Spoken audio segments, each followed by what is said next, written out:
জুলাই গণহত্যায় সহযোগিতার দায়ে সদ্য বিদায়ী রাষ্ট্রপতির মোহাম্মদ শাহাবুদ্দিনের গ্রেফতার ও বিচার দাবি করেছে জামায়াত ইসলামী। রাষ্ট্রপতি পদত্যাগের পর তাৎক্ষণিক প্রতিক্রিয়ায় দলটির আমির ডাক্তার শফিকুর রহমান এই দাবি জানান। এ সময় তিনি বলেন, দেরিতে হলেও জাতির ঘাড় থেকে স্বৈরাচারের কালো ছায়া সরে গেছে। কি কারণে পদত্যাগ করেছেন সে বিষয়ে কোনো আগ্রহ নেই জানিয়ে বিরোধী দলীয় নেতা বলেন, নতুন ভারপ্রাপ্ত রাষ্ট্রপতি হাফিজ উদ্দিন আহমদকে সর্বোচ্চ সহযোগিতা করা হবে।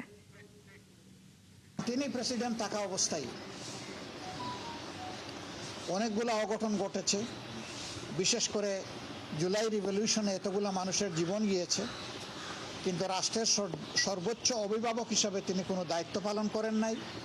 শুধু নীরবতা না, জনগণ মনে করে যে তিনি এই অপকর্মের মদতদাতাও ছিলেন। এই গণহত্যার বিরুদ্ধে তিনি একটা শব্দ উচ্চারণ করেননি যে এটা থামাও, এটা বাণিজ্য, জনগণের উপর এটা জুলুম, এই ধরনের কোনো কথা আমরা তার মুখ থেকে শুনিনি। নীরবে তিনি সমর্থন